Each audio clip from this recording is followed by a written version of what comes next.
Hello every one, എല്ലാവർക്കും PSC tips and ട്രിക്സിൻ്റെ പുതിയൊരു ക്ലാസ്സിലേക്ക് സ്വാഗതം.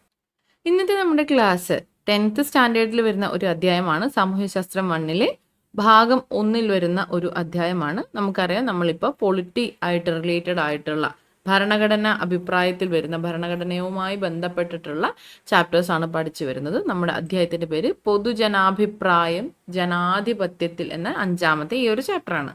പൊതുജനാഭിപ്രായം ജനാധിപത്യത്തിൽ നമ്മൾ കുറച്ച് കഴിഞ്ഞ ക്ലാസ്സുകളായിട്ട് നമ്മൾ പഠിച്ചു വരുമ്പോൾ നമുക്ക് മനസ്സിലായിട്ടുണ്ട് എന്താണ് ജനാധിപത്യം, എങ്ങനെയാണ് ജനാധിപത്യം, ജനാധിപത്യം എന്നതൊരു ജീവിത രീതി കൂടിയാണ് എന്നുള്ള രീതിയിലൊക്കെ നമ്മൾ പഠിച്ചു വന്നു. അതിൽ പ്രധാനപ്പെട്ടത്, ജനാധിപത്യത്തിൽ പ്രധാനപ്പെട്ടത് ആരാണ്? ജനങ്ങളാണ്, അല്ലെ? അപ്പൊ ജനങ്ങളുടെ അഭിപ്രായം ജനാധിപത്യ ഭരണക്രമത്തിന്റെ അടിസ്ഥാന ഘടകങ്ങളിൽ ഒന്ന് തന്നെയാണ് ഈ പൊതുജന അഭിപ്രായം എന്ന് പറയുന്നത്.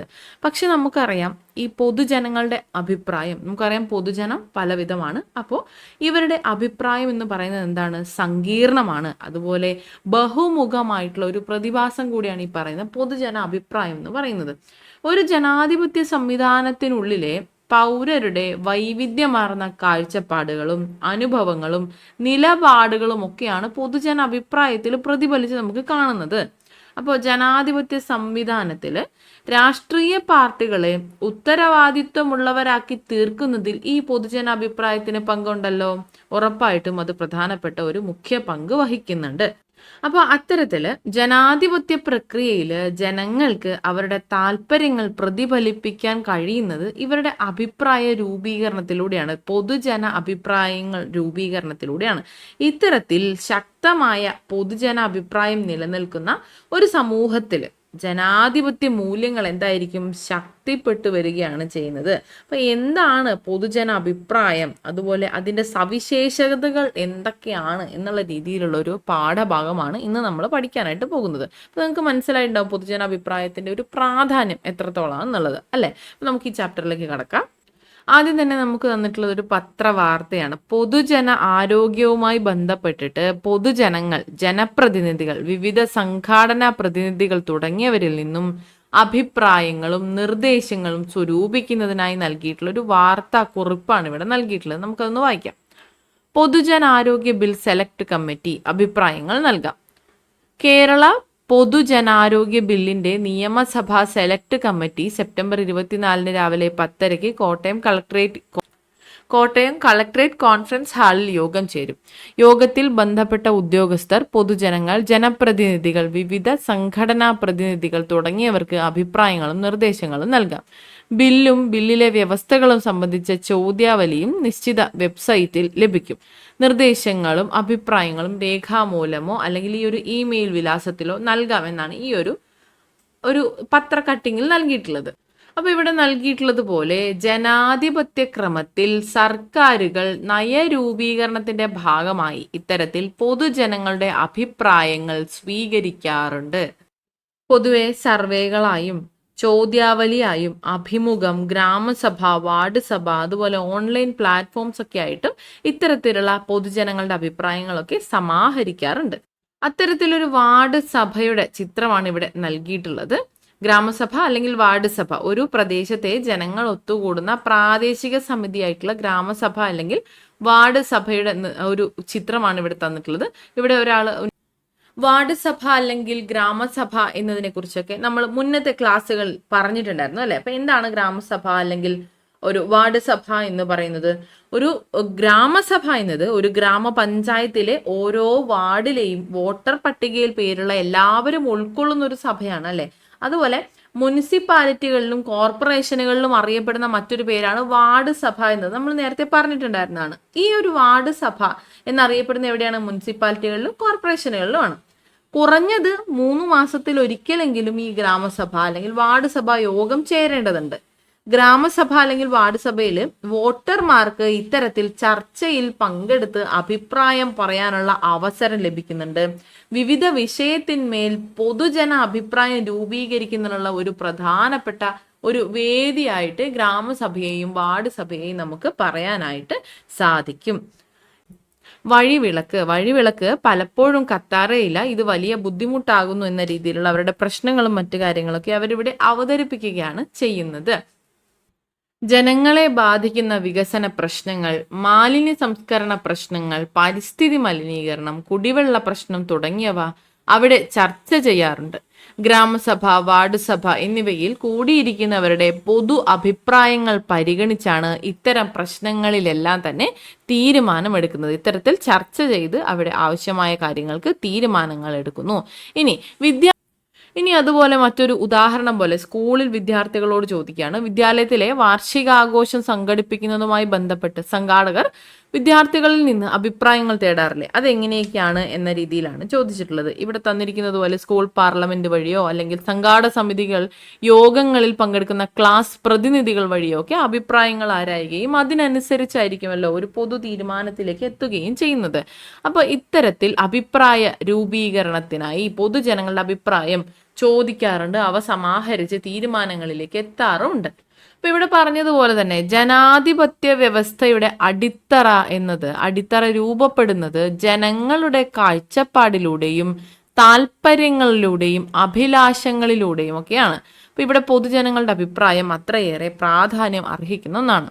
ഇവിടെ നമ്മൾ ആദ്യം നൽകിയിട്ടുള്ള ഒരു പത്രവാർത്തയിൽ പറഞ്ഞതുപോലെ പൊതുജന ആരോഗ്യത്തെക്കുറിച്ചാണ് ഇവിടെ പറയുന്നത്. പൊതുജന ആരോഗ്യം എന്നത് പൊതുസമൂഹത്തെ മുഴുവൻ ബാധിക്കുന്ന ഒരു പ്രധാനപ്പെട്ട വിഷയമാണ്, ഒരു കോമൺ ടോപ്പിക്കാണ്, വളരെ പ്രാധാന്യം അർഹിക്കുന്നതാണ്.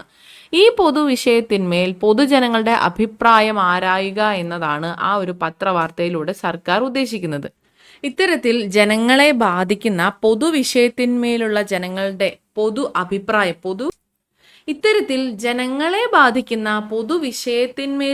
ജനങ്ങളുടെ പൊതുവായ അഭിപ്രായമാണ് പൊതുജനാഭിപ്രായം എന്ന് പറയുന്നത്.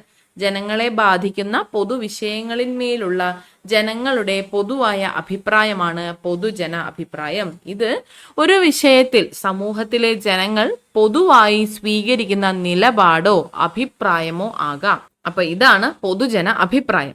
ഇങ്ങനെ പൊതുജനാഭിപ്രായത്തിലൂടെ ശാക്തീകരിക്കപ്പെടുന്ന പൗരസമൂഹം ജനാധിപത്യത്തെ ശക്തിപ്പെടുത്തുകയാണ് ചെയ്യുന്നത്. ജനങ്ങളുടെ അഭിപ്രായങ്ങൾ ക്രോഡീകരിച്ചുകൊണ്ട് തീരുമാനങ്ങളിലേക്ക് തീരുമാനങ്ങൾ എടുക്കുന്ന സമയത്ത് അത് ജനാധിപത്യത്തെ കൂടുതൽ ശക്തിപ്പെടുത്തും. അവരുടെ അഭിപ്രായങ്ങളിലെ യുക്തി, ചിന്തയും ശാസ്ത്രീയ വീക്ഷണവും പൊതുജനാഭിപ്രായത്തെ ഗുണാത്മകമാക്കുകയും ചെയ്യും. ഇതുവഴി എന്താണ്? സാമൂഹിക വിഷയങ്ങളിൽ ജാഗ്രതയുള്ള പൗരസമൂഹം രൂപപ്പെടും. അപ്പൊ പൗരസമൂഹം എന്ന് പറഞ്ഞാൽ എന്താണ്? Civil society. എന്താണ് പൗരസമൂഹം? പൊതു നന്മയ്ക്കായി പ്രവർത്തിക്കുന്ന വിവിധ സംഘടനകൾ, സംഘങ്ങൾ, വ്യക്തികൾ എന്നിവ ഉൾക്കൊള്ളുന്ന ജനാധിപത്യത്തിലെ ഒരു നിർണായക ആശയമാണ് പൊതുസമൂഹം എന്നത്. പൊതു നന്മയ്ക്കായിട്ട് പ്രവർത്തിക്കുന്ന വിവിധ സംഘടനകൾ, സംഘങ്ങൾ, വ്യക്തികൾ ഉൾക്കൊള്ളുന്ന ജനാധിപത്യത്തിലെ നിർണായക ആശയത്തെയാണ് പൊതുസമൂഹം എന്ന് പറയുന്നത്. ഇവിടെ സ്വയം സന്നദ്ധതയോടെ അല്ലെങ്കിൽ സർക്കാർ നിയന്ത്രണങ്ങളോ ലാഭേച്ഛയോ ഇല്ലാതെ വൈവിധ്യമാർന്ന താല്പര്യങ്ങളോടും കാഴ്ചപ്പാടുകളോടും കൂടി പ്രവർത്തിക്കുന്നവരാണ് പൗരസമൂഹത്തിൽ ഉൾപ്പെടുന്നത്. ഇതാണ് പൗരസമൂഹം അല്ലെങ്കിൽ സിവിൽ സൊസൈറ്റി എന്ന് പറയുന്നത്. ഇത്തരത്തിലുള്ള പൊതുജനാഭിപ്രായത്തിന്റെ സവിശേഷതകൾ എന്തൊക്കെയാന്ന് നോക്കാം. സാമൂഹിക ജീവിതത്തിലും ഭരണതലത്തിലും രാഷ്ട്രീയ തലത്തിലും എല്ലാം പൊതുജനാഭിപ്രായത്തിന്റെ സ്വാധീനം എന്നത് വളരെ വലുതാണ്. സമൂഹത്തിലെ ചില പ്രശ്നങ്ങൾ ഉത്തരവാദിത്വമുള്ള പൗരർ സമൂഹത്തിന്റെ ശ്രദ്ധയിൽപ്പെടുത്തുമ്പോഴാണ് ഇത്തരത്തിൽ പൊതുജന അഭിപ്രായം രൂപം കൊള്ളുന്നത്. പൊതുജനാഭിപ്രായം സർക്കാരിന്മേൽ ജനകീയ നിയന്ത്രണത്തിനുള്ള ഫലപ്രദമായ ഒരു മാർഗമാണ്.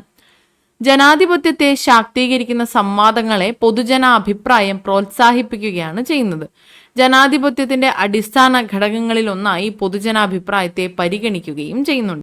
ഇവിടെ നൽകിയിട്ടുള്ളതാണ് പൊതുജനാഭിപ്രായത്തിന്റെ പ്രധാനപ്പെട്ട സവിശേഷതകൾ. പൊതുജനാഭിപ്രായം വൈവിധ്യമാർന്ന അഭിപ്രായങ്ങളെ പ്രതിഫലിപ്പിക്കുന്നു.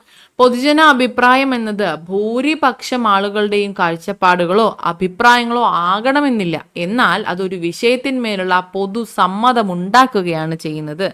സാഹചര്യങ്ങൾക്കും സമയത്തിനും പുതിയ അറിവുകൾക്കും അനുസരിച്ച് പൊതുജനാഭിപ്രായം മാറാവുന്നതുമാണ്. പൊതുജനാഭിപ്രായം എല്ലായ്പ്പോഴും രാഷ്ട്രീയ കാര്യങ്ങളുമായി മാത്രമല്ല സാമൂഹിക, സാമ്പത്തിക, സാംസ്കാരിക കാര്യങ്ങളുമായി ബന്ധപ്പെട്ടും ഇവിടെ രൂപപ്പെട്ടു വരാറുണ്ട്. പൊതുജനാഭിപ്രായ നിശ്ചിത ഭൂപ്രദേശം എന്ന പരിധി നിശ്ചയിക്കപ്പെട്ടിട്ടില്ല. ആർക്കും ഏത് പ്രദേശത്തു നിന്നും അവരുടെ അഭിപ്രായം പ്രകടിപ്പിക്കാവുന്നതാണ്. പൊതുജനാഭിപ്രായം ജനാധിപത്യപരമായ ആശയവിനിമയം ഉറപ്പാക്കുകയാണ് ചെയ്യുന്നത്. അപ്പൊ ഇതെല്ലാമാണ് പൊതുജനാഭിപ്രായം എന്നതിന്റെ പ്രധാനപ്പെട്ട സവിശേഷതകളായി പറയുന്നത്. പൊതുജനാഭിപ്രായം വൈവിധ്യമാർന്ന അഭിപ്രായങ്ങളെ പ്രതിഫലിപ്പിക്കുന്നതാണ്. അത് പൊതുവിഷയത്തിന്മേലുള്ള പൊതുസമ്മതം ഉണ്ടാക്കുകയാണ് ചെയ്യുന്നത്. സാഹചര്യത്തിനും സമയത്തിനും അനുസരിച്ച് മാറിക്കൊണ്ടിരിക്കുന്ന പൊതുജന അഭിപ്രായം എന്നത് രാഷ്ട്രീയം, സാമൂഹികം, സാമ്പത്തികം, സാംസ്കാരികം തുടങ്ങിയവയുമായി എല്ലാം ബന്ധപ്പെട്ട് രൂപപ്പെടുകയും ജനാധിപത്യപരമായിട്ടുള്ള ആശയവിനിമയം ഉറപ്പാക്കുകയും ചെയ്യുന്ന ഒന്നാണ്. ജനാധിപത്യ ഭരണക്രമത്തിന്റെ അടിസ്ഥാന സവിശേഷതകളെല്ലാം പൊതുജന അഭിപ്രായം പ്രതിഫലിപ്പിക്കുന്നത് കൊണ്ട് തന്നെ എന്താണ്, ജനാധിപത്യത്തിന്റെ അടിസ്ഥാന ഘടകങ്ങളിൽ ഒന്നാണ് ഈ പൊതുജന അഭിപ്രായം എന്ന് പറയുന്നത്. പൊതുവായിട്ടുള്ള ഒരു പ്രശ്നത്തിന്മേലുള്ള ആളുകളുടെ അഭിപ്രായമാണ് പൊതുജന അഭിപ്രായം. വ്യക്തികളുടെ സാമൂഹിക സാംസ്കാരിക പശ്ചാത്തലം, മനോഭാവം, വിശ്വാസങ്ങൾ, മുൻധാരണകൾ, നേതൃപാടവം, വിദ്യാഭ്യാസം മുതലായവയെല്ലാം തന്നെ ഈ ഒരു പൊതുജന അഭിപ്രായത്തെ സ്വാധീനിക്കുന്ന ഘടകങ്ങളാണ്. ഇനി നമ്മുടെ സമൂഹത്തിലെ പൊതു പ്രശ്നങ്ങളിൽ നമ്മൾ നേരിട്ട് അഭിപ്രായങ്ങളൊക്കെ രൂപപ്പെടുത്താറുണ്ട്. എല്ലായ്പ്പോഴും അങ്ങനെയാണെന്ന് വെച്ചാൽ അല്ല. അതുപോലെ പൊതുജന അഭിപ്രായം എങ്ങനെയെല്ലാമാണ് രൂപപ്പെട്ട് വരുന്നത്? ഇനി നമ്മുടെ സമൂഹത്തിലെ പൊതു പ്രശ്നങ്ങളിൽ പൊതുജന അഭിപ്രായം രൂപപ്പെട്ട് വരുന്നത് എങ്ങനെയാണ്? അതിനുത്തരമാണ് ഇവിടെ പറയുന്നത്. പൊതുജനാഭിപ്രായ രൂപീകരണം എന്നത് യാന്ത്രികമായതോ കൃത്യതയുള്ളതോ സമയബന്ധിതമായതോ ആയിട്ടുള്ള ഒരു പ്രക്രിയയല്ല. എപ്പോഴാണോ ഒരു പ്രശ്നം, ഒരു പൊതു പ്രശ്നം സമൂഹത്തിൽ ഉയർന്നു വരുന്നത്, അപ്പോഴെല്ലാം സമൂഹത്തിലെ വിവിധ വിഭാഗങ്ങൾ അവരുടെ അഭിപ്രായങ്ങളും കാഴ്ചപ്പാടുകളും ഒക്കെ പ്രകടിപ്പിക്കുന്നു. ഈ പ്രക്രിയയിൽ ചില അഭിപ്രായങ്ങൾക്ക് വലിയ സ്വീകാര്യത ലഭിക്കുകയും അതൊരു പൊതു അഭിപ്രായമായി ഉയർന്നു വരികയും ചെയ്യും. ഇങ്ങനെ ഔപചാരികവും അനൗപചാരികവുമായിട്ടുള്ള പ്രക്രിയയിലൂടെയാണ് പൊതുജനാഭിപ്രായം രൂപപ്പെട്ടു വരുന്നത്. അതായത് ഒരു പൊതുപ്രശ്നം സമൂഹത്തിൽ ഉയർന്നു വരുമ്പോഴെല്ലാം സമൂഹത്തിലെ വിവിധ വിഭാഗങ്ങൾ അവരുടെ അഭിപ്രായങ്ങളും അതുപോലെ തന്നെ കാഴ്ചപ്പാടുകളും ഒക്കെ പ്രകടിപ്പിക്കുന്നുണ്ട്. ഇവയിൽ ഏറ്റവും സ്വീകാര്യമായി ലഭിക്കുന്ന അഭിപ്രായങ്ങൾ പൊതുജന അഭിപ്രായമായിട്ട് ഉയർന്നു വരികയും ഇങ്ങനെ ഔപചാരികവും അതുപോലെ തന്നെ അനൗപചാരികവുമായിട്ടുള്ള വിവിധങ്ങളായ പ്രക്രിയയിലൂടെ പൊതുജനാഭിപ്രായം രൂപപ്പെട്ടു വരികയുമാണ് ചെയ്യുന്നത്. ഇത്തരത്തിൽ പൊതുജനാഭിപ്രായം എങ്ങനെയൊക്കെയാണ് രൂപപ്പെട്ടു വരുന്നത്, ഏതെല്ലാം ഏജൻസികളാണ് അതിന് സഹായകരമായിട്ടുള്ളത് എന്ന് ചോദിക്കുമ്പോൾ, പൊതുജനാഭിപ്രായം വളർത്തുന്നതിലും അതിലൂടെ ജനാധിപത്യത്തെ ശാക്തീകരിക്കുന്നതിലും കുടുംബത്തിനും വിദ്യാഭ്യാസ സ്ഥാപനങ്ങൾക്കും പ്രധാന പങ്കാണ് ഉള്ളത്. ഇതുകൂടാതെ സമപ്രായ സംഘങ്ങളും മാധ്യമങ്ങളും രാഷ്ട്രീയ പാർട്ടികളും സാമൂഹിക സ്ഥാപനങ്ങളും സംഘടനകളും അഭിപ്രായ വോട്ടെടുപ്പും കലയും സാഹിത്യവും എല്ലാം അവരുടേതായ ധർമ്മങ്ങൾ നിറവേറ്റുന്നു. ഇവയെല്ലാമാണ് പൊതുജനാഭിപ്രായം രൂപപ്പെടുത്തുന്ന പ്രധാനപ്പെട്ട ഏജൻസികൾ എന്ന് പറയുന്നത്. അപ്പൊ അവ ഏതൊക്കെയാണ് എന്ന് വിശദമായിട്ടാണ് ഇവിടെ പറയാനായിട്ട് പോകുന്നത്. അപ്പൊ ഒന്നാമതായിട്ട് കുടുംബം. നമ്മൾ പറഞ്ഞതുപോലെ കുടുംബത്തിനും വിദ്യാഭ്യാസ സ്ഥാപനങ്ങൾക്കുമാണ് പ്രധാന പങ്ക്. അപ്പൊ കുടുംബത്തെ കുറിച്ച് നോക്കാം. ഇവിടെ നൽകിയിട്ടുള്ള ഒരു സംഭാഷണ ശകലം നമുക്ക് കാണാം. ഒരു കുടുംബത്തിലെ സംഭാഷണമാണ്. ചൂട് കൂട് വരികയാണല്ലോ എന്ന് അച്ഛൻ ചോദിക്കുന്നുണ്ട്. ആഗോള താപനത്തെക്കുറിച്ച് പത്രവാർത്ത ഉണ്ടായിരുന്നു. അപ്പോൾ ചൂട് കുറയ്ക്കാൻ നമുക്ക് എന്ത് ചെയ്യാൻ കഴിയുമെന്ന് മറ്റൊരു കുട്ടി ചോദിക്കുകയാണ്. അപ്പോൾ അമ്മ പറയാണ്, വൃക്ഷത്തൈകൾ നട്ടുപിടിപ്പിച്ചും മാലിന്യങ്ങൾ കത്തിക്കാതെ ശാസ്ത്രീയമായ രീതിയിൽ സംസ്കരിച്ചും നമുക്ക് ചൂടിൻ്റെ തീവ്രത കുറയ്ക്കാം, അങ്ങനെ ഭൂമിയെ സംരക്ഷിക്കാം. അപ്പോൾ ഇവിടെ ചർച്ചയിൽ നിന്ന് നമുക്ക് എന്താണ് മനസ്സിലാവുന്നത്? ഇവിടെ ഈ ചർച്ചകളൊക്കെ കാണുമ്പോൾ നമുക്ക് മനസ്സിലാകാം, ഇവിടെ രക്ഷിതാക്കളുമായിട്ട് കുട്ടികൾക്ക് അവർ ചർച്ചയിൽ പങ്കാളികളാകാനായിട്ട് സാധിക്കുന്നുണ്ട്. ഇതിലൂടെ കുട്ടികൾക്ക് അവരുടെ അഭിപ്രായങ്ങൾ രൂപീകരിക്കാനായി സാധിക്കും. അങ്ങനെ സാമൂഹീകരണ പ്രക്രിയ ആരംഭിക്കുന്നത്, ഒരു കുട്ടിയുടെ സാമൂഹീകരണ പ്രക്രിയ ആരംഭിക്കുന്നത് തന്നെ കുടുംബത്തിൽ നിന്നാണ് എന്നുള്ളത് നമുക്ക് മനസ്സിലാക്കാം. കുടുംബങ്ങളുടെ പരമ്പരാഗതമായിട്ടുള്ള വിശ്വാസങ്ങൾ, ധാരണകൾ തുടങ്ങിയവ കുട്ടിയുടെ അഭിപ്രായ രൂപീകരണത്തെ സ്വാധീനിക്കാറുണ്ട്. കുടുംബത്തിൽ നടക്കുന്ന ചർച്ചകളിലും സംഭാഷണങ്ങളിലും കുട്ടി പങ്കാളിയോ സാക്ഷിയോ ആണ്. ഇതിൽ രാഷ്ട്രീയം, വിശ്വാസം, മതം, സാഹിത്യം തുടങ്ങിയവയെല്ലാം വിഷയമാകാറുമുണ്ട്.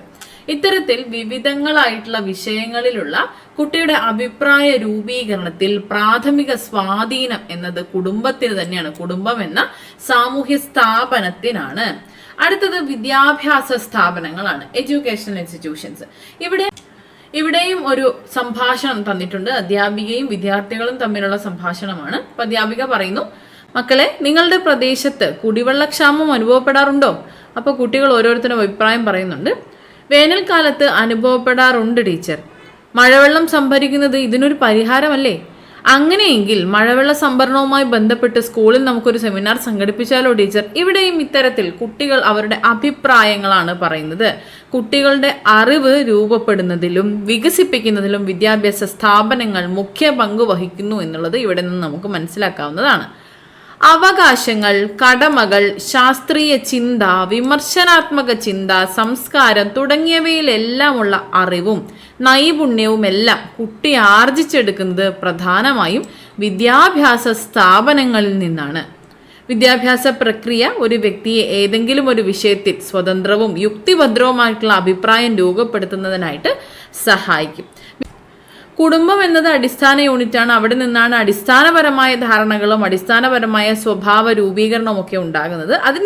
അതിനുശേഷം വിദ്യാലയം തന്നെയാണ് പ്രധാനപ്പെട്ട ഒരു സ്വാധീന വലയം നിർമ്മിക്കുന്നത്. ഇവിടെ വിവിധ വിഷയങ്ങളിലുള്ള ധാരണകൾ കുട്ടികളിൽ രൂപപ്പെടുന്നതിന് വിദ്യാഭ്യാസ സ്ഥാപനങ്ങൾ പ്രധാന പങ്ക് വഹിക്കുന്നുണ്ട്.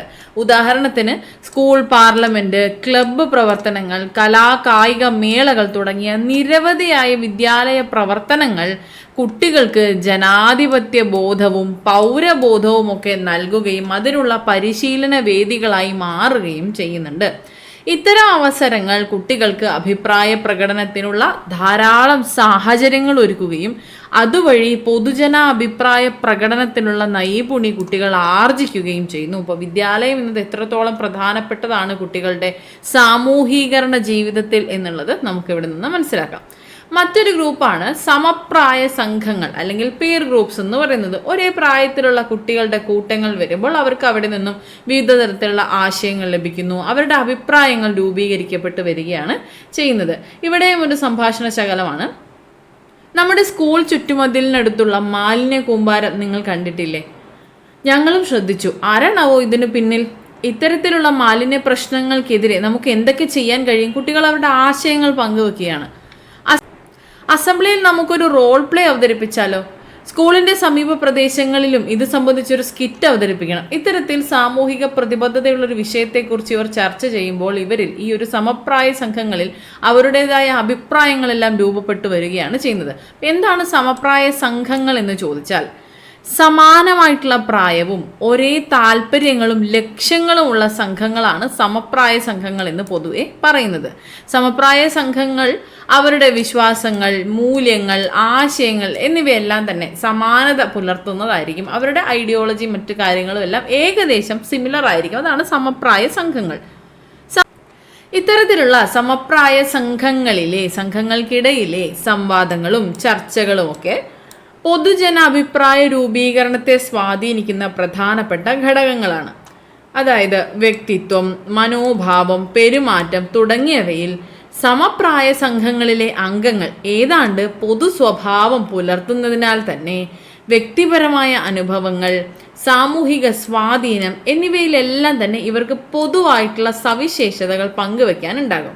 സർക്കാർ നയങ്ങളോടുള്ള സമീപനം, വിവിധ വിഷയങ്ങളിൽ പുലർത്തുന്ന മനോഭാവങ്ങൾ, രാഷ്ട്രീയ പാർട്ടികളോടുള്ള സമീപനം എന്നിവയിലെല്ലാം തന്നെ സമപ്രായ സംഘങ്ങളിലെ അംഗങ്ങൾക്ക് പരസ്പരം സ്വാധീനിക്കാൻ കഴിയും. ആ നിലയ്ക്ക് പൊതു അഭിപ്രായങ്ങൾ ഉയർത്തിക്കൊണ്ടുവരാനും നിലവിലുള്ളവയെ തിരുത്താനും ശരിയായ അഭിപ്രായങ്ങളിലേക്ക് എത്താനും സമപ്രായ സംഘങ്ങളിലെ ചർച്ചകൾ സഹായകരമാണ്. ഇങ്ങനെയുള്ള സമപ്രായ സംഘങ്ങളിലെ സംവാദങ്ങളും ചർച്ചകളും പൊതുജനാഭിപ്രായ രൂപീകരണത്തിലേക്ക് നയിക്കുകയും ചെയ്യുന്നു. അടുത്തത് മാധ്യമങ്ങളാണ്. മാധ്യമങ്ങൾ ഏതെല്ലാം തരത്തിലാണ് ജനാഭിപ്രായ രൂപീകരണത്തെ സ്വാധീനിക്കുന്നത് എന്ന് നോക്കാം. പൊതുജനാഭിപ്രായം രൂപീകരിക്കുന്നതിൽ സുപ്രധാനമായ പങ്ക് വഹിക്കുന്ന ഒന്നാണ് മാധ്യമം. അച്ചടി മാധ്യമങ്ങളിലൂടെയും റേഡിയോ, ടെലിവിഷൻ പോലെയുള്ള പരമ്പരാഗത മാധ്യമങ്ങളിലൂടെയും ഡിജിറ്റൽ മീഡിയ, സാമൂഹിക മാധ്യമങ്ങൾ തുടങ്ങിയ നവമാധ്യമങ്ങളിലൂടെയും ലഭ്യമാകുന്ന വാർത്തകളും ചർച്ചകളും പരസ്യ പരിപാടികളും ജനങ്ങളിൽ വലിയ രീതിയിലുള്ള സ്വാധീനം ചെലുത്തുന്നു. മാധ്യമങ്ങളിലൂടെ ഒട്ടനവധി വാർത്തകളും മറ്റു കാര്യങ്ങളും എല്ലാം ജനങ്ങളിലേക്ക് വളരെ എളുപ്പത്തിൽ തന്നെ എത്തുകയാണല്ലോ. അതുകൊണ്ട് തന്നെ ആ ഒരു സാഹചര്യത്തിൽ ജനങ്ങളെ വലിയ രീതിയിൽ സ്വാധീനിക്കാൻ മാധ്യമങ്ങൾക്ക് കഴിയും. അതായത് ഒരു വിഷയം പൊതുജന ശ്രദ്ധയിൽ കൊണ്ടുവരുന്നതിനും അതിൽ പൊതുജന അഭിപ്രായം രൂപീകരിക്കുന്നതിനും മാധ്യമങ്ങൾക്ക് എളുപ്പത്തിൽ കഴിയുമെന്നുള്ളതാണ്. ഓരോ മാധ്യമങ്ങൾ നോക്കാം. ഒന്നാമത് പത്രമാധ്യമങ്ങൾ, ന്യൂസ് പേപ്പേഴ്സ്. എല്ലാ സാമൂഹിക രാഷ്ട്രീയ സംഭവങ്ങളെയും പൊതുജനങ്ങൾക്ക് മുന്നിൽ എത്തിക്കുന്നതിൽ പ്രധാന പങ്കാണ് പത്രങ്ങൾക്കുള്ളത്. ആനുകാലിക പ്രശ്നങ്ങളെ ജനങ്ങളിലേക്ക് എത്തിച്ചും തിരിച്ച് ജനങ്ങളുടെ അഭിപ്രായം സർക്കാരിന് മുന്നിൽ എത്തിച്ചും ജനാധിപത്യ പ്രക്രിയയെ ശക്തമാക്കാൻ പത്രങ്ങൾക്ക് കഴിയുന്നു. ആ നിലയ്ക്ക് പൊതുജനാഭിപ്രായ രൂപീകരണത്തിൽ പത്രത്തിന് മുഖ്യ സ്ഥാനമാണ് ഉള്ളത്. പത്രപ്രവർത്തനത്തെക്കുറിച്ചുള്ള ഗാന്ധിജിയുടെ അഭിപ്രായം അദ്ദേഹത്തിന്റെ എൻ്റെ സത്യാന്വേഷണ പരീക്ഷണങ്ങൾ എന്ന പുസ്തകത്തിൽ രേഖപ്പെടുത്തിയിട്ടുള്ളത് ഇപ്രകാരമാണ്: പത്രപ്രവർത്തനത്തിന്റെ ഏക ലക്ഷ്യം സേവനമായിരിക്കണമെന്ന് ഇന്ത്യൻ ഒപ്പീനിയൻ തുടങ്ങി ആദ്യ മാസം തന്നെ ഞാൻ മനസ്സിലാക്കി.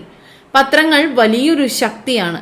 എന്നാൽ നിയന്ത്രിക്കാത്ത ജലപ്രവാഹം എല്ലാ പ്രദേശങ്ങളെയും വെള്ളത്തിലാഴ്ത്തുകയും വിളകൾ നശിപ്പിക്കുകയും ചെയ്യുമെന്നതുപോലെ തന്നെ അനിയന്ത്രിതമായ തൂലിക നാശമേ ഉണ്ടാക്കൂ. നിയന്ത്രണം പുറത്തുനിന്നാണെങ്കിൽ അത് നിയന്ത്രണരാഹിത്യത്തേക്കാൾ അപകടമായിരിക്കും. ഉള്ളിൽ നിന്നും നിയന്ത്രണം വന്നാലേ ഗുണപ്രദമാകൂ. ഈ ചിന്താഗതി ശരിയാണെങ്കിൽ ലോകത്തിലെ എത്ര വലിയ പ്രസിദ്ധീകരണങ്ങൾ ഈ പരീക്ഷയിൽ വിജയിക്കും? വിജയിക്കാത്തവയെ നിലനിർത്താൻ ആർക്ക് കഴിയും? രണ്ടിൻ്റെയും നന്മതിന്മകൾ ആര് വിധിക്കും? ഗുണമുള്ളതും ഇല്ലാത്തതും നന്മയും തിന്മയും ഒരുപോലെ ഒരുമിച്ച് നിലനിൽക്കും. മനുഷ്യന് ഇതിൽ നിന്ന് തിരഞ്ഞെടുക്കേണ്ടതായി വരും. അദ്ദേഹം പത്രത്തെക്കുറിച്ചും പത്രമാധ്യമത്തെക്കുറിച്ചും പത്രപ്രവർത്തനത്തെക്കുറിച്ചും ഇപ്രകാരമാണ് പറഞ്ഞിട്ടുള്ളത്. മഹാത്മാഗാന്ധി എൻ്റെ സത്യാന്വേഷണ പരീക്ഷണങ്ങൾ. അങ്ങനെ പത്രങ്ങളുടെ സ്വാധീനത്തെക്കുറിച്ച് ഗാന്ധിജി പറഞ്ഞ അഭിപ്രായം നമ്മൾ കണ്ടു. പൊതുജനാഭിപ്രായം രൂപീകരിക്കുന്നതിൽ മാത്രമല്ല, അവയെ മാറ്റിമറിക്കുന്നതിനും ചില താല്പര്യങ്ങൾക്കനുസരിച്ച് തിരിച്ചുവിടാനും പത്രവാർത്തകളിലൂടെ കഴിയുമെന്നുള്ളത് നമ്മൾ തിരിച്ചറിഞ്ഞു. അതുപോലെ ചിലപ്പോൾ ചില വാർത്തകൾ വസ്തുതാപരമാകണമെന്നില്ല. സമൂഹത്തിൽ പൊതുജനാഭിപ്രായത്തെ വഴിതിരിച്ചു വിടാനും സമൂഹത്തെ തെറ്റായി നയിക്കാനും ചില വാർത്തകൾ കാരണമാകാറുമുണ്ട്. നിക്ഷിപ്ത താല്പര്യങ്ങൾ വെച്ച് തെറ്റായിട്ടുള്ള വാർത്തകൾ ഓൺലൈൻ പത്രപ്രവർത്തനത്തിലൂടെയും മറ്റും ജനങ്ങളിലേക്ക് എത്താറുണ്ട്. വാർത്തകളിൽ പക്ഷപാതരഹിതമായിട്ടുള്ള സമീപനവും കൃത്യതയും പലപ്പോഴും മാധ്യമങ്ങളുടെ ഭാഗത്തു നിന്നുണ്ടാകുന്നില്ല എന്ന വിമർശനം സമൂഹത്തിൽ നിലനിൽക്കുന്നുമുണ്ട്. പത്രം പോലെ തന്നെ മറ്റൊരു പ്രധാനപ്പെട്ട മാധ്യമമാണ് റേഡിയോ, ടെലിവിഷൻ എന്ന് പറയുന്നത്. സാമൂഹിക ജീവിതത്തിൻ്റെ കണ്ണാടിയായി റേഡിയോയും ടെലിവിഷനും ഒക്കെ പ്രവർത്തിക്കുന്നു. പത്രമാധ്യമങ്ങൾ സാക്ഷര സമൂഹത്തെ മാത്രം സ്വാധീനിക്കുമ്പോൾ റേഡിയോയും ടെലിവിഷനും നിരക്ഷര സമൂഹത്തിൻ്റെ കൂടി ചിന്തകളെയും അറിവുകളെയും ഒക്കെ പരുവപ്പെടുത്തുന്നതിൽ പ്രധാന പങ്ക് വഹിക്കുന്ന ഒന്നാണ്. പത്രമാധ്യമങ്ങൾ ചെന്നെത്താത്ത ഇടങ്ങളിൽ പോലും നിരക്ഷരായിട്ടുള്ള സമൂഹത്തിൻ്റെ ഇടയിൽ പോലും ചിന്തകളെയും അറിവുകളെയും ഒക്കെ പരുവപ്പെടുത്തുന്നതിൽ ഇത്തരം മാധ്യമങ്ങൾ പ്രധാന പങ്കാണ് വഹിക്കുന്നത്. സർക്കാരിൻ്റെ വിവിധ നയങ്ങളെയും പരിപാടികളെയും ഒക്കെ കുറിച്ചുള്ള ജനങ്ങൾക്കുള്ള അഭിപ്രായങ്ങളും ചിന്തകളും ഒക്കെ സമൂഹത്തിൽ പങ്കുവെക്കുന്നതിൽ റേഡിയോയും ടെലിവിഷനും വലിയ പങ്കാണ് വഹിക്കുന്നത്. ഇനി സാമൂഹിക മാധ്യമങ്ങൾ, സോഷ്യൽ മീഡിയയുടെ ഒരു പങ്ക് എത്രത്തോളം ഉണ്ട് എന്നുള്ളത് നമുക്കറിയാം. ഇപ്പോൾ എല്ലാ വിധത്തിലുള്ള ന്യൂസുകളും മറ്റു കാര്യങ്ങളും വിവരങ്ങളും എല്ലാം തന്നെ നമുക്ക് വിരൽത്തുമ്പിൽ ലഭിക്കുന്ന ഒരു സാഹചര്യമാണ് ഉള്ളത്. അപ്പോൾ ഇത്തരത്തിൽ ഇവിടെ നൽകിയിട്ടുള്ളത് പോലെ ഇതൊരു ഉദാഹരണം പോലെയാണ്. ലഹരി മുക്ത കേരളം എന്ന ലക്ഷ്യം കൈവരിക്കാൻ വിവിധ വകുപ്പുകളെ സംയോജിപ്പിച്ചുകൊണ്ട് കർമ്മ പദ്ധതികളുമായി സർക്കാർ മുന്നോട്ട്. ഈ ഒരു വാർത്ത നമുക്ക് ലഭിക്കുന്നത് സോഷ്യൽ മീഡിയയിലൂടെ അല്ലെങ്കിൽ ഒരു സാമൂഹിക മാധ്യമത്തിലൂടെ ആണെങ്കിൽ ഇവിടെ നമുക്ക് എന്താണ് കമന്റുകൾ രേഖപ്പെടുത്താനുള്ള സൗകര്യമുണ്ട്. ഇവിടെ വിവിധ ജനങ്ങളുടെ വിവിധങ്ങളായിട്ടുള്ള അഭിപ്രായങ്ങളും മറ്റു കാര്യങ്ങളും ഒക്കെ കമന്റ് സെക്ഷനിൽ കാണാനായിട്ട് സാധിക്കും അല്ലേ. അപ്പോൾ അത്തരത്തിൽ കാലിക പ്രസക്തമായ ഒരു വാർത്തയുമായി ബന്ധപ്പെട്ട് ഇവിടെ ജനങ്ങളുടെ പ്രതികരണങ്ങൾ നമുക്ക് കാണാം.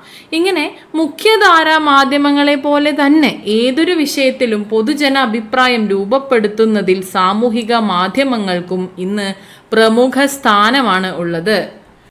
ഇവിടെ ഈ പറയുന്നത് പോലെ നാം ഉൾപ്പെടെയുള്ള എല്ലാവർക്കും, ഏതൊരാൾക്കും ഏതൊരു വിഷയത്തിലും പൊതുജന അഭിപ്രായം രൂപപ്പെടുത്തുകയും അത് കമന്റിലൂടെ പബ്ലിക്കായിട്ട് അറിയിക്കാനുള്ള ഒരു സാഹചര്യവും ഇവിടെ നിലനിൽക്കുന്നു.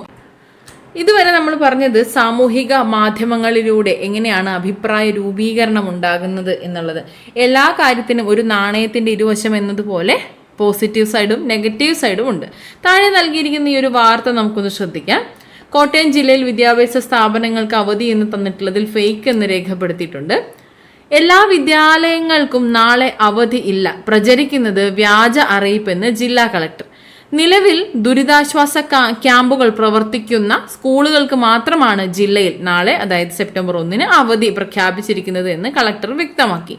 കനത്ത മഴയെ തുടർന്ന് കോട്ടയം ജില്ലയിലെ എല്ലാ വിദ്യാഭ്യാസ സ്ഥാപനങ്ങൾക്കും നാളെ അവധി പ്രഖ്യാപിച്ചു എന്ന തരത്തിൽ പ്രചരിക്കുന്ന അറിയിപ്പ് വ്യാജമാണെന്ന് കോട്ടയം ജില്ലാ കളക്ടർ അറിയിച്ചു. മഴ മൂലം ജില്ലയിൽ നാളെ എല്ലാ വിദ്യാലയങ്ങൾക്കും അവധി പ്രഖ്യാപിച്ചു എന്ന തരത്തിലുള്ള വ്യാജ അറിയിപ്പ് സാമൂഹിക മാധ്യമങ്ങളിലൂടെ പ്രചരിക്കുന്നതിനെ തുടർന്നാണ് ജില്ലാ ഭരണകൂടം വിശദീകരണവുമായി രംഗത്തെത്തിയത്.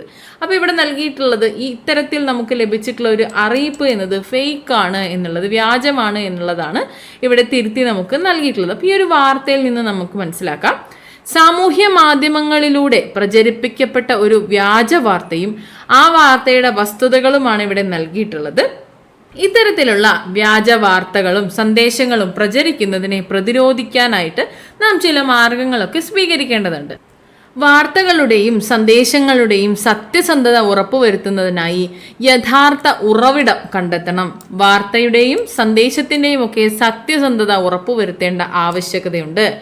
വ്യാജ വാർത്തകളും സന്ദേശങ്ങളുമാണ് എന്ന് തിരിച്ചറിയുന്ന പക്ഷം അത് മറ്റുള്ളവരുമായി പങ്കിടാതിരിക്കാനും നാം ശ്രദ്ധിക്കേണ്ടതുണ്ട്. വ്യാജവാർത്ത പങ്കിട്ടു പോകുന്നതിൻ്റെ ദൂഷ്യവശങ്ങൾ നമുക്ക് അറിയാവുന്നതാണ്. ഇനി സൈബർ സെൽ പോലെയുള്ള ഔദ്യോഗിക സംവിധാനങ്ങളെ അറിയിക്കൽ. ഇത്തരത്തിൽ വ്യാജ വാർത്തയും സന്ദേശങ്ങളുമാണ് സ്പ്രെഡ് ചെയ്യപ്പെടുന്നത് എങ്കിൽ സൈബർ സെൽ പോലെയുള്ള ഔദ്യോഗിക സംവിധാനങ്ങളെ അറിയിക്കാനുള്ള ഉത്തരവാദിത്വവും നാം ഓരോരുത്തർക്കും ഉണ്ട്. ഇത്തരത്തിലുള്ള സാഹചര്യവും നാം മനസ്സിലാക്കേണ്ടതുണ്ട്. അതായത് നമ്മൾ ഈ ജീവിക്കുന്ന പോലെയുള്ള ഈ ഒരു കാലഘട്ടം, ആധുനികമായിട്ടുള്ള ഈ ഒരു കാലഘട്ടത്തിൽ സമൂഹത്തിലെ ഭൂരിഭാഗം ജനങ്ങളും ഡിജിറ്റൽ പ്ലാറ്റ്ഫോമുകൾ വഴി ആശയവിനിമയം നടത്തുന്നവരാണ്. ഇത്തരം ഡിജിറ്റൽ ഇടങ്ങളിലുള്ള ചതിക്കുഴികൾ ഓരോരുത്തരും തിരിച്ചറിയേണ്ടതും അനിവാര്യമാണ്. ഇതിനായിട്ട് നാം മാധ്യമ സാക്ഷരതയും ഡിജിറ്റൽ സാക്ഷരതയും ഒക്കെ ആർജിച്ചെടുക്കേണ്ടതുണ്ട്. ഇത്രത്തോളം കാലഘട്ടം മുന്നോട്ട് പോയി എന്ന് പറഞ്ഞാൽ കൂടിയും വിവിധങ്ങളായിട്ടുള്ള തട്ടിപ്പുകളും വ്യാജരേഖകളും മറ്റു കാര്യങ്ങളും എല്ലാം തന്നെ ഇന്നും നമ്മുടെ സമൂഹത്തിലുണ്ട്. ഇത്തരത്തിലുള്ള ഡിജിറ്റൽ ഇടങ്ങളിലെ ചതിക്കുഴികൾ എന്നും നമുക്കൊരു വാർത്തയായി കാണാവുന്നതാണ്. അപ്പോൾ ഇത്തരത്തിലുള്ള സാഹചര്യങ്ങൾ നാം മറികടക്കുന്നതിനായി മാധ്യമ സാക്ഷരത, ഡിജിറ്റൽ സാക്ഷരത പോലെയുള്ളവ നാം ആർജിക്കേണ്ടതുണ്ട്. അപ്പോൾ എന്താണ് ഈ മാധ്യമ സാക്ഷരത, ഡിജിറ്റൽ സാക്ഷരത എന്ന് പറയുന്നത് എന്ന് ചോദിച്ചാൽ, മാധ്യമ സാക്ഷരത വിവിധ മാധ്യമ രൂപങ്ങളിലൂടെ ലഭിക്കുന്ന സന്ദേശങ്ങളെ പ്രാപ്യമാക്കാനും വിശകലനം ചെയ്യാനും വിലയിരുത്താനും പുതിയ സന്ദേശങ്ങൾ സൃഷ്ടിക്കാനും വിനിമയം നടത്താനുമുള്ള കഴിവിനെ നമ്മൾ മാധ്യമ സാക്ഷരത എന്ന് പറയുന്നു. വിവിധ മാധ്യമ രൂപങ്ങളിലൂടെ ലഭിക്കുന്ന സന്ദേശങ്ങളെ പ്രാപ്യമാക്കാനും വിശകലനം ചെയ്യാനും വിലയിരുത്താനും പുതിയ സന്ദേശങ്ങൾ സൃഷ്ടിക്കാനും വിനിമയം നടത്താനുമുള്ള കഴിവിനെ മാധ്യമ സാക്ഷരത അല്ലെങ്കിൽ മീഡിയ ലിറ്ററസി എന്ന് പറയുന്നു. കൂടാതെ മാധ്യമ ഉള്ളടക്കം എങ്ങനെ നിർമ്മിക്കപ്പെടുന്നു എന്നും അത് നമ്മുടെ ധാരണകളെ എങ്ങനെ രൂപപ്പെടുത്തുന്നു എന്നും വാർത്തകളെയും സന്ദേശങ്ങളെയും വിമർശനാത്മകമായി എങ്ങനെ വ്യാഖ്യാനിക്കണം എന്നതുമെല്ലാം തന്നെ ഇതിൽ ഉൾപ്പെടുന്നുണ്ട്. ഇനി ഡിജിറ്റൽ സാക്ഷരത. എന്താണ് ഡിജിറ്റൽ സാക്ഷരത? ഡിജിറ്റൽ ഇടങ്ങളിൽ നിന്ന് വിവരങ്ങൾ കണ്ടെത്തുന്നതിനും വിലയിരുത്തുന്നതിനും ഡിജിറ്റൽ ഉപകരണങ്ങളും സാങ്കേതിക വിദ്യകളും ഫലപ്രദമായി ഉപയോഗിക്കുന്നതിനുമുള്ള കഴിവാണ് ഡിജിറ്റൽ സാക്ഷരത എന്ന് പറയുന്നത്. ഡിജിറ്റൽ ഇടങ്ങളിൽ നിന്ന് വിവരങ്ങൾ കണ്ടെത്തുന്നതിനും വിലയിരുത്തുന്നതിനും ഡിജിറ്റൽ ഉപകരണങ്ങളും സാങ്കേതിക വിദ്യകളും ഫലപ്രദമായി ഉപയോഗിക്കുന്നതിനുമുള്ള കഴിവാണ് ഡിജിറ്റൽ സാക്ഷരത എന്ന് പറയുന്നത്. ഇവിടെ അടിസ്ഥാന കമ്പ്യൂട്ടർ പരിജ്ഞാനം, ഇന്റർനെറ്റിന്റെ ഫലപ്രദമായിട്ടുള്ള ഉപയോഗം, ഡിജിറ്റൽ പ്ലാറ്റ്ഫോമുകൾ നാവിഗേറ്റ് ചെയ്യൽ, ഓൺലൈൻ ഉള്ളടക്കം വിമർശനാത്മകമായി വിലയിരുത്തൽ, സൈബർ അവബോധം തുടങ്ങിയവയെല്ലാം തന്നെ ഉൾപ്പെടുത്തുന്നതാണ് ഡിജിറ്റൽ സാക്ഷരത എന്ന് പറയുന്നത്. ഇവിടെ ഒരു വ്യത്യാസം എന്താണ് എന്ന് വെച്ചാൽ, മാധ്യമ സാക്ഷരത ഉള്ളടക്കത്തിലും അതിൻ്റെ വ്യാഖ്യാനത്തിലും ശ്രദ്ധ കേന്ദ്രീകരിക്കുന്ന സമയത്ത് ഡിജിറ്റൽ സാക്ഷരത പ്രധാനമായിട്ടും ഉപകരണങ്ങളെയും പ്ലാറ്റ്ഫോമുകളെയുമാണ് പരിഗണിക്കുന്നത്. ഇതാണ് അവ തമ്മിലുള്ള പ്രധാനപ്പെട്ട ഒരു വ്യത്യാസം. ഇനി രാഷ്ട്രീയ പാർട്ടികളും അവയുടെ പ്രവർത്തനങ്ങളും. ജനാധിപത്യ ഭരണക്രമത്തിൽ പൊതുജനങ്ങളുടെ അഭിപ്രായം രൂപീകരിക്കാനും സമാഹരിക്കാനും മുൻപന്തിയിൽ നിൽക്കുന്നത് രാഷ്ട്രീയ പാർട്ടികളും അവയുടെ പ്രവർത്തനങ്ങളും തന്നെയാണ്. പാർട്ടികൾ എന്ന് പറയുമ്പോൾ ഇവിടെ ഭരണ നേതൃത്വത്തിലുള്ള പാർട്ടികളും അതുപോലെ പ്രതിപക്ഷത്തിലുള്ള പാർട്ടികളും ഇരുവരും തന്നെ പൊതുജന അഭിപ്രായ രൂപീകരണത്തിൽ ഒരുപോലെ തന്നെ പങ്കുവഹിക്കുന്നതാണ്. പൊതുജനങ്ങളെ പൊതുപ്രശ്നങ്ങളെ കുറിച്ച് ചിന്തിപ്പിക്കുന്നതിനായിട്ട് രാഷ്ട്രീയ ബോധമുള്ളവരാക്കി മാറ്റുക എന്നതാണ് ഈ രാഷ്ട്രീയ പാർട്ടികളുടെ പ്രധാനപ്പെട്ട ലക്ഷ്യം എന്ന് പറയുന്നത്. അവർക്ക് ഓരോരുത്തർക്കും അവരുടേതായിട്ടുള്ള വ്യക്തിപരമായ അഭിപ്രായങ്ങൾ ഉണ്ടായിരിക്കണം എന്നുള്ളതാണ്. അതുപോലെ ഇവിടെയുള്ള മറ്റൊന്നാണ്, ഓരോ രാഷ്ട്രീയ പാർട്ടിക്കും അവർക്ക് അനുകൂലമായിട്ടുള്ള രീതിയിൽ പൊതുജന അഭിപ്രായം രൂപപ്പെടുത്തുന്നതിനായി പത്രമാധ്യമങ്ങളോ ജേണലുകളോ ലഘുലേഖകളോ പ്രകടന പത്രികകൾ പോസ്റ്ററുകൾ തുടങ്ങിയവയൊക്കെ പ്രസിദ്ധീകരിക്കാറുണ്ട്. ഇതോടൊപ്പം തന്നെ സമ്മേളനങ്ങളും പ്രകടനങ്ങളും റാലികൾ സെമിനാറുകൾ തുടങ്ങിയവയും പൊതുജന അഭിപ്രായ രൂപീകരണത്തിനായിട്ട് സംഘടിപ്പിക്കാറുമുണ്ട്. അതുപോലെ ഭരിക്കുന്ന പാർട്ടികൾ അവർക്ക് അനുകൂലമായിട്ട് സർക്കാരിൻ്റെ നയപരിപാടികൾക്ക് പ്രചാരണം നൽകുന്നതിനായി ശ്രമിക്കുകയും അതിനുവേണ്ട പ്രചാരണ തന്ത്രങ്ങൾ ആവിഷ്കരിക്കുകയും ചെയ്യുന്നു. ഇവിടെ അതിൽ ഭരിക്കുന്ന ഭരണ പാർട്ടി അവർക്ക് അനുകൂലമായ രീതിയിൽ സർക്കാരിൻ്റെ നയപരിപാടികൾക്ക് പ്രചാരണം നൽകാൻ ശ്രമിക്കുകയും അതിനുവേണ്ട പ്രചാരണ തന്ത്രങ്ങൾ ആവിഷ്കരിക്കുകയും ചെയ്യുന്നുണ്ട്. പ്രതിപക്ഷ പാർട്ടികളാകട്ടെ ഭരണതലത്തിലെ പോരായ്മകളും വീഴ്ചകളും ജനമധ്യത്തിൽ എത്തിക്കുന്നു. ഇത് നല്ല രീതിയിലുള്ള ഒരു ജനാധിപത്യ ഭരണത്തെ സഹായിക്കുന്ന ഒരു സംവിധാനം തന്നെയാണ്. അതുകൊണ്ട് തന്നെ ഭരണതലത്തിലെ പോരായ്മകളും വീഴ്ചകളും ജനമധ്യത്തിൽ എത്തിക്കുന്നത് പ്രതിപക്ഷ പാർട്ടികളാണ്. സർക്കാരിനെതിരായിട്ടുള്ള പൊതുജന അഭിപ്രായ രൂപീകരണത്തെ സഹായിക്കുന്ന സമരങ്ങളും പ്രചാരണങ്ങളും അവർ ഏറ്റെടുത്ത് നടത്തുകയും ചെയ്യുന്നു. ഇതിൽ നിന്ന് നമുക്ക് മനസ്സിലാക്കാൻ കഴിയുന്നത്, അധികാരം നേടിയെടുത്തുകൊണ്ട് ആശയങ്ങൾ പ്രചരിപ്പിക്കാനുള്ള താല്പര്യമാണ് എല്ലാ രാഷ്ട്രീയ പാർട്ടികൾക്കും ഉള്ളത്. അതിനായി ഇവർ തിരഞ്ഞെടുപ്പ് ഘട്ടങ്ങളിൽ തന്നെ അധികാരത്തിൽ വന്നാൽ നടപ്പിലാക്കുന്ന കാര്യങ്ങൾ ഓരോ പാർട്ടിയും മുന്നണിയും അവരുടെ പ്രകടന പത്രികയിൽ അവതരിപ്പിക്കുകയും അതിലൂടെ പരമാവധി ജനപിന്തുണ സമാഹരിക്കുന്നതിനായിട്ട് ശ്രമിക്കുകയും ചെയ്യും. സമൂഹവും ഭരണകൂടവും നേരിടുന്ന എല്ലാ പ്രധാന പ്രശ്നങ്ങളിലും ഇടപെടാനും അഭിപ്രായം രൂപീകരിക്കാനും രാഷ്ട്രീയ പാർട്ടികൾ ശ്രദ്ധിക്കാറുമുണ്ട്. അങ്ങനെ ഓരോ പാർട്ടിയും അതിൻ്റെ കാഴ്ചപ്പാടുകളും ആശയങ്ങളും അവതരിപ്പിച്ചുകൊണ്ട് ജനങ്ങളെ തങ്ങളുടെ പക്ഷത്ത് അണിനിരത്തുന്നതിനായിട്ട് ശ്രമിക്കുന്നു. ഇതോടൊപ്പം ജനങ്ങളെ പൊതുകാര്യങ്ങളിൽ ഇടപെടുത്തുന്നതിനും തിരഞ്ഞെടുപ്പ് പ്രക്രിയകളിൽ സക്രിയരാകുന്നതിനും പ്രാപ്തരാക്കുകയും ചെയ്യുന്നുണ്ട്. ഇനി തിരഞ്ഞെടുപ്പിൽ മത്സരിച്ച് ജയിക്കുക മാത്രമല്ല, തിരഞ്ഞെടുപ്പിന് ശേഷവും പൊതു തിരഞ്ഞെടുപ്പിൽ രാഷ്ട്രീയ പാർട്ടികൾ പ്രചാരണം നടത്തിക്കൊണ്ടേയിരിക്കും. കാരണം തിരഞ്ഞെടുപ്പ് പ്രചാരണ ഘട്ടങ്ങളിൽ പൊതുജന അഭിപ്രായം തങ്ങൾക്ക് അനുകൂലമാകാൻ ഓരോ രാഷ്ട്രീയ പാർട്ടിയും അവരുടേതായിട്ടുള്ള നിലപാടുകൾ വ്യക്തമാക്കാൻ ശ്രമിക്കാറുണ്ട്. ഇവർ കൂടുതൽ ജനങ്ങളെ പൊതു താല്പര്യങ്ങളിൽ ഇടപെടുന്നതിനും തിരഞ്ഞെടുപ്പ് പ്രക്രിയകളിൽ സക്രിയരാകാനും പ്രാപ്തരാക്കുകയാണ് ചെയ്യുന്നത്. ഇവിടെ തിരഞ്ഞെടുപ്പിൽ മത്സരിച്ച് ജയിക്കുക മാത്രമല്ല, തിരഞ്ഞെടുപ്പിന് ശേഷവും പൊതു പ്രശ്നങ്ങളിൽ രാഷ്ട്രീയ പാർട്ടികൾ പ്രചാരണം നടത്തിക്കൊണ്ടേയിരിക്കും. അങ്ങനെ തിരഞ്ഞെടുപ്പ് പ്രചാരണ ഘട്ടത്തിൽ പൊതുജനാഭിപ്രായം തങ്ങൾക്ക് അനുകൂലമാകാൻ ഓരോ രാഷ്ട്രീയ പാർട്ടിയും ഇപ്പൊ നമ്മൾ പറഞ്ഞതുപോലെ അവരുടേതായ നിലപാടുകൾ വ്യക്തമാക്കാൻ ശ്രമിച്ചുകൊണ്ടേയിരിക്കും. ഇത്തരത്തിൽ രാഷ്ട്രീയ പാർട്ടികളുടെ പ്രചാരണ പ്രവർത്തനങ്ങൾ അതിരുവിടുകയാണെങ്കിൽ ആ സാഹചര്യത്തിൽ തിരഞ്ഞെടുപ്പ് കമ്മീഷൻ ഇടപെട്ട് നിയന്ത്രിക്കുക എന്നത് പതിവായിട്ടുള്ള കാര്യവും ആണ്. ഓക്കെ, തിരഞ്ഞെടുപ്പ് കമ്മീഷന്റെ ഒരു ഇടപെടൽ ഇവിടെ ഇത്തരത്തിലുള്ള രാഷ്ട്രീയ പാർട്ടികളുടെ പ്രചാരണ പ്രവർത്തനങ്ങൾ അതിരുവിടുമ്പോൾ ഉണ്ടാകുന്നതാണ്. ഇവിടെ നമ്മൾ പഠിച്ചു വരുന്നത് പൊതുജനാഭിപ്രായം വളർത്തുന്നതിലും അതിലൂടെ ജനാധിപത്യത്തെ ശാക്തീകരിക്കുന്നതിലും ഏതെല്ലാം ഘടകങ്ങൾ ഉൾപ്പെടുന്നു, ഏതെല്ലാം ഘടകത്തിന് എത്രത്തോളം പ്രാധാന്യമുണ്ട് എന്ന വിധത്തിലുള്ള കാര്യങ്ങളാണ്. ഒന്നാമതായി നമ്മൾ കുടുംബത്തെ കുറിച്ച് പറഞ്ഞു, വിദ്യാഭ്യാസ സ്ഥാപനങ്ങളെ കുറിച്ച് പറഞ്ഞു, അതുകൂടാതെ സമപ്രായ സംഘങ്ങൾ, മാധ്യമങ്ങൾ, രാഷ്ട്രീയ പാർട്ടികൾ എന്നിവയെ കുറിച്ചൊക്കെ പറഞ്ഞു. ഇനി നമുക്ക് പഠിക്കാനുള്ളത് സാമൂഹിക സ്ഥാപനങ്ങളും സംഘടനകളും അഭിപ്രായ വോട്ടെടുപ്പും കലകളും സാഹിത്യവും ഇവയെ കുറിച്ചാണ്. ഇവ നിർവഹിക്കുന്ന ധർമ്മത്തെ കുറിച്ചാണ്. അങ്ങനെ നോക്കുമ്പോൾ അടുത്ത ഘടകം എന്ന് പറയുന്നത് സാമൂഹിക സ്ഥാപനങ്ങളും സംഘടനകളുമാണ്. Social institutions and organisations. സമൂഹത്തിൽ പ്രവർത്തിക്കുന്ന വിവിധ സ്ഥാപനങ്ങളും സാമൂഹിക സംഘടനകളും പൊതുജനാഭിപ്രായ രൂപീകരണത്തിൽ നിർണായക പങ്കുവഹിക്കുന്നതാണ്. ഉദാഹരണത്തിന് മതസ്ഥാപനങ്ങൾ, ജാതി മത സംഘടനകൾ, വിദ്യാർത്ഥി പ്രസ്ഥാനങ്ങൾ, യുവജന പ്രസ്ഥാനങ്ങൾ, സ്ത്രീ സമത്വ പ്രസ്ഥാനങ്ങൾ, തൊഴിലാളി യൂണിയനുകൾ, മനുഷ്യാവകാശ പ്രസ്ഥാനങ്ങൾ, പാരിസ്ഥിതിക പ്രസ്ഥാനങ്ങൾ, വ്യാപാരി വ്യവസായി സംഘടനകൾ തുടങ്ങിയവയെല്ലാം തന്നെ അങ്ങനെ ഇത്തരത്തിലുള്ള സാമൂഹിക സ്ഥാപനങ്ങളും സംഘടനകളും എല്ലാം സമൂഹത്തിൽ പൊതുജന അഭിപ്രായ രൂപീകരണത്തിന് നിർണായകമായ പങ്കുവഹിക്കുന്നു.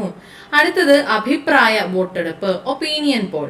ആദ്യം ഇവിടെ നൽകിയിട്ടുള്ള ഒരു ഉദാഹരണം പോലെ വിദ്യാർത്ഥികൾക്കിടയിൽ ജനാധിപത്യ ബോധവും ഭരണഘടനാ മൂല്യവും വളർത്തുന്നതിൽ സ്കൂൾ പാർലമെന്റ് പ്രവർത്തനങ്ങൾ സഹായിക്കുന്നു. ഈ പ്രസ്താവനയോട് നിങ്ങളുടെ അഭിപ്രായം രേഖപ്പെടുത്തുക. ഉദാഹരണമായിട്ട് ഇവിടെ നൽകിയിട്ടുള്ളതാണ് ഇത്. ഇവിടെ ഓപ്ഷൻസ് ആയിട്ട് യോജിക്കുന്നു, ഭാഗികമായി യോജിക്കുന്നു, വിയോജിക്കുന്നു എന്നിങ്ങനെ നൽകിയിട്ടുണ്ട്. അപ്പൊ ഇവിടെ കുട്ടികളുടെ വോട്ടെടുപ്പാണ് ഇവിടെ ഉദ്ദേശിച്ചിട്ടുള്ളത്. അപ്പൊ വോട്ടെടുപ്പിൽ 65% പേർ യോജിക്കുന്നു എന്ന് പറഞ്ഞു. ഭാഗികമായി യോജിക്കുന്നവർ 30%, വിയോജിക്കുന്നവർ കേവലം 5% മാത്രമേ ഉള്ളൂ.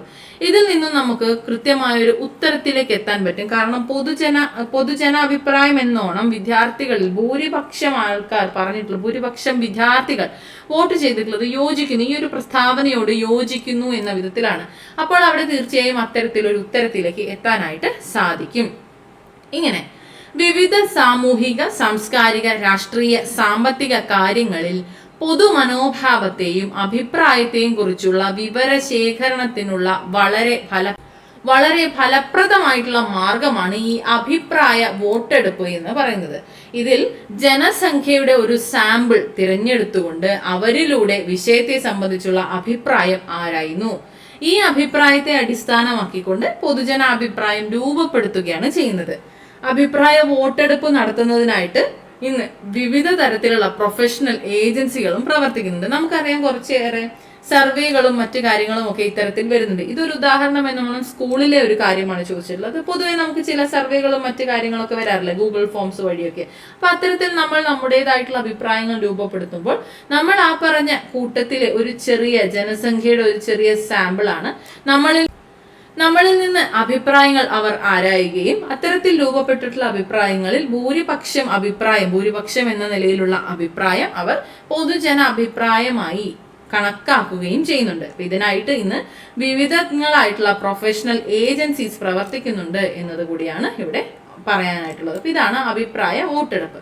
ഇനി കലയും സാഹിത്യവും എത്രത്തോളം പ്രധാനപ്പെട്ട പങ്ക് വഹിക്കുന്നു എന്നുള്ളത് നോക്കാം. അപ്പൊ ആദ്യം നമുക്കിവിടെ നൽകിയിട്ടുള്ളത് മഹാകവി കുമാരനാശാന്റെ ചണ്ടാല ഭിക്ഷുകി എന്ന ഖണ്ഡകാവ്യത്തിലെ ചില വരികളാണ്. ചണ്ടാല ഭിക്ഷുകി ഏത് തരം രചനയാണെന്ന് ചോദിക്കാറുണ്ട്. ഖണ്ഡകാവ്യമാണോ മഹാകാവ്യമാണോ എന്നൊക്കെ അറിഞ്ഞിരിക്കുന്നത് നല്ലതാണ്. ഖണ്ഡകാവ്യമാണ്. മഹാകവി കുമാരനാശാന്റേതാണ് ചണ്ടാല ഭിക്ഷുകി.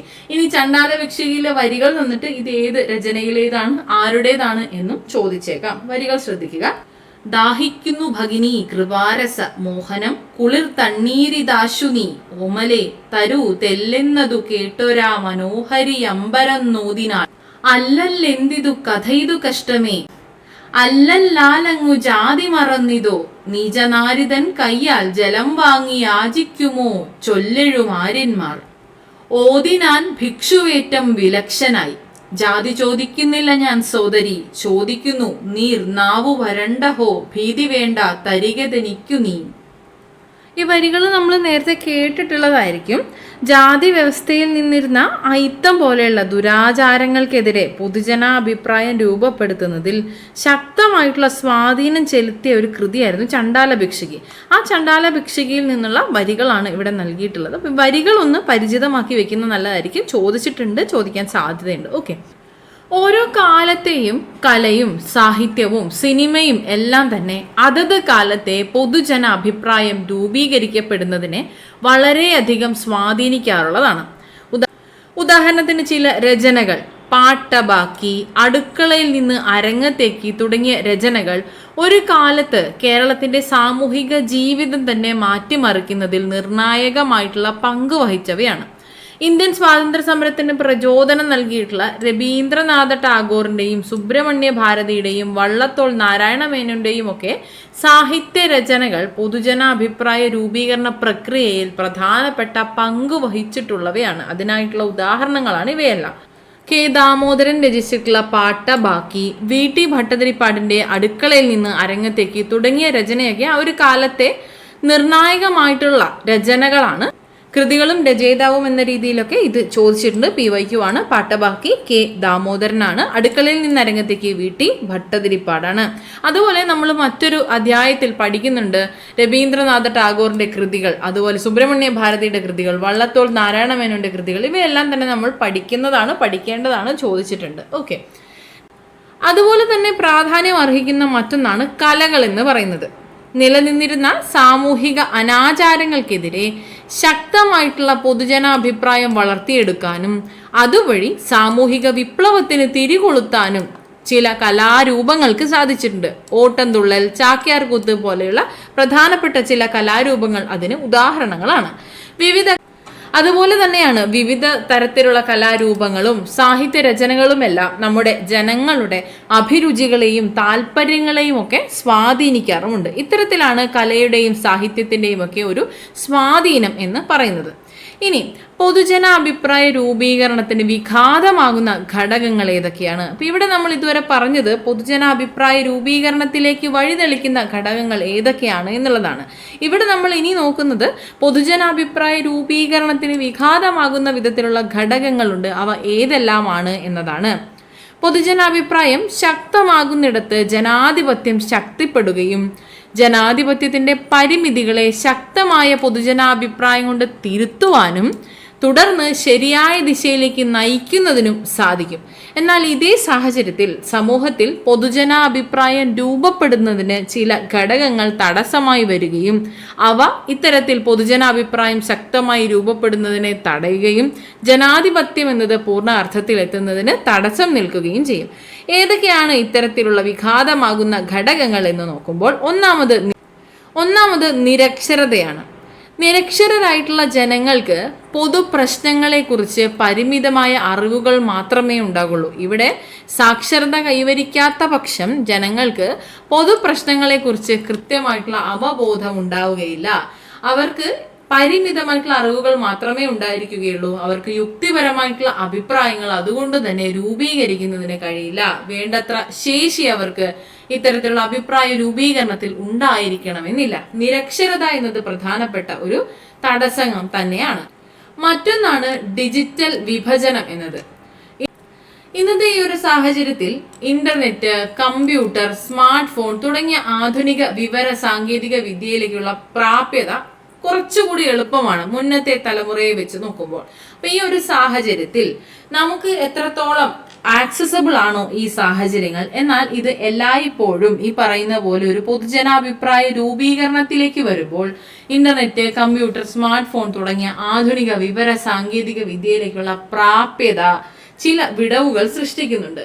ഇത്തരത്തിലുള്ള പ്രാപ്യതയിലേക്കുള്ള സാങ്കേതിക വിദ്യയിലേക്കുള്ള പ്രാപ്യതയിലേക്കുള്ള വിടവിനെ നമ്മൾ ഡിജിറ്റൽ വിഭജനം അല്ലെങ്കിൽ ഡിജിറ്റൽ ഡിവൈഡ് എന്നാണ് പറയുന്നത്.